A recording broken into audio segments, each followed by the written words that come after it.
तेजस्वी यादव, राजद, ये बस उनका ये काम है। देश के बेरोजगारों को रोजगार देना नहीं है, देश से महंगाई को लेना नहीं। पेट्रोलियम पदार्थ की स्थिति क्या है आप देख लीजिए। आप देख लीजिए, गैस नहीं मिल रहा है, हमको गैस नहीं मिला। हमारा घर में वो खाना जो है लकड़ी पर किसी तरह बन रहा है, एक शाम गैस पर, एक शाम लकड़ी पर, चूंकि एक शाम 15-20 आदमी का खाना बनता है। तो आप ये स्थिति देख लीजिए। ये नोटबंदी जिस तरह से हुआ और जिस तरह से लूटपाट किया गया, उसी तरह ये गैस का किल्लत दिखाकर और ये लूटने पाटने का काम कर रहे हैं। 2-3 बिजनेसमैन इनके पास है, सारे देश की संपत्ति उनके नाम किए जा रहे हैं। लेकिन जनता जिस दिन जग जाएगी, आप जान लीजिए गृह युद्ध हो जाएगा। और देश में निश्चित रूप से चाहिए इन लुटेरों को भगाने के लिए, अगर जनता नहीं अपना कमर कसेगी तो हम आने वाले दिनों में गुलाम हो जाएंगे। आर्थिक गुलाम तो हो ही गए हैं, आर्थिक गुलाम हमें कर लिया गया है। लोग समझे या न समझे, आर्थिक रूप से हम गुलाम हो चुके हैं। इसलिए हमारी जो पार्टी, हमारे जो नेता हैं तेजस्वी प्रसाद यादव, उनका जो बयान है मैं उस पर मोहर देता हूं और मैं उनका समर्थन करता हूं। एक और सवाल है मेरा कि जो नई सरकार बनने वाली है बिहार में, नीतीश जी राज्यसभा गए हैं दिल्ली, तो नई सरकार के लिए आप क्या कहेंगे? देखिए, नई सरकार नहीं उसको कहिएगा। देखिए, अब ऐसा है कि वो नई सरकार नहीं होगी, वो केवल क्या कहता उसको, तबेरा, उसको केवल बदला जाएगा।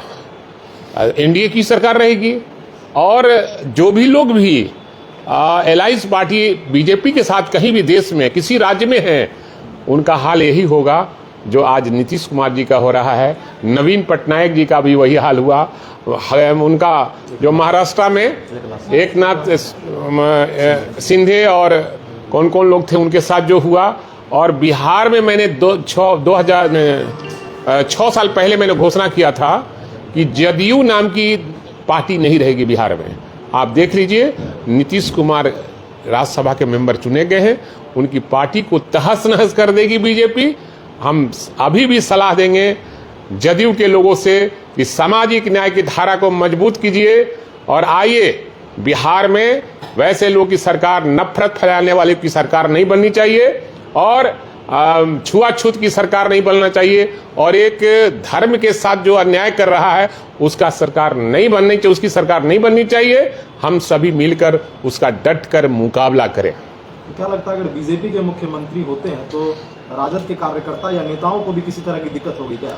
नहीं, आज तो सारे हमारे कार्यकर्ता कहीं भी आंदोलन कर रहे हैं और शांतिपूर्वक प्रदर्शन कर रहे हैं, उन सारे लोगों को जेल भेज दिया जा रहा है। लेकिन हमारे कार्यकर्ता हतोत्साहित नहीं हो रहे हैं। हमारे कार्यकर्ता मजबूती से सरकार के गलत नीतियों के खिलाफ में लड़ाई लड़ने के लिए कमर कस चुके हैं और तेजस्वी यादव उसके नेतृत्व करता है। हम उन पर भरोसा करते हैं, फेथ करते हैं। हम वैसे लोग नहीं हैं कि हमारा काम नहीं हुआ तो हम उनके साथ नहीं हैं।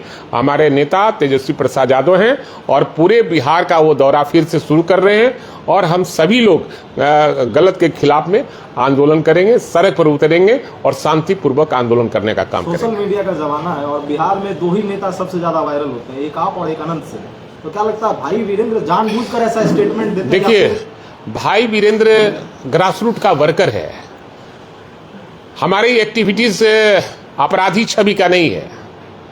हम सामाजिक कार्यकर्ता हैं और ग्रासरूट के वर्कर हैं। हमारे कर्पूरी ठाकुर जी आदर्श थे, हमारे चौधरी चरण सिंह आदर्श, हमारे नेता आदरणीय लालू प्रसाद यादव हैं, और आप कैसे उनसे हमारी तुलना कर रहे हैं? मैं ग्रासरूट का वर्कर हूं, अकेले भी चलता हूं, और लोग जो अपराधी छवि के जो लोग हैं, वो किसी के बारे में आप कह रहे हैं, नहीं कह रहे हैं, वो मैं नहीं कह रहा हूं। मैं ये कह रहा हूं कि जो अपराधी छवि के लोग हैं वो राइफल बंदूक अपना लेकर चलते हैं। मैं कभी राइफल बंदूक लेकर चला हूं क्या? मैं किसी से डरता नहीं हूं और मैं जनता के सवाल को हमेशा सदन और सदन के बाहर में रखने का काम करता हूं। अगर मीडिया के कुछ साथी इसको गलत ढंग से चलाते हैं तो मैं उन्हें भी धन्यवाद देना चाहता हूं। चलिए, प्रचार जैसे भी हो मेरा करते रहिए। अक्सर आप अपने बयानों में कहा करते हैं कि टेढ़िया है कार्य, इसका क्या मतलब? नहीं, ये तो गांव गवई में बोलने का भाषा है। ये बहुत वायरल हुआ था वो। अक्सर इस ढंग के जो स्लैंग निकलते हैं तो वो काफी पॉपुलर भी होता है। ऐसा है कि गांव गवई में हम लोग रहने वाले लोग हैं, हम लोग तो शहर में रहने वाले नहीं हैं, तो गांव गवई में भी ये भाषा प्रचलित है कि कार्य टेढ़िया है रहे। उसको अगर आप अपना टीआरपी बढ़ाने के लिए हमको बर्बाद करना चाहते हैं तो हमें कुछ नहीं कहना है। सर अंत में एक सवाल है, बुद्धिजीवियों का कहना है, जो हालांकि प्लेटफॉर्म से, राजनीतिक प्लेटफॉर्म से अलग भी रहते हैं, उनका कहना है कि बिहार में नीतीश कुमार जी का कोई रिकॉर्ड तोड़ेगा तो वो है तेजस्वी यादव, लेकिन उनको जमीन पे जाके पूरे हर क्षेत्र में उनको दौरा करना चाहिए, मिलना चाहिए, ये कमी है क्या? ये कमी नहीं, अगर कमी है तो हम सभी लोग मिलकर उस कमी को दूर करेंगे, लेकिन हमारे नेता में कोई कमी नहीं है और सरजमीन की लड़ाई वो लड़ने जा रहे हैं, आप इंतजार कीजिए।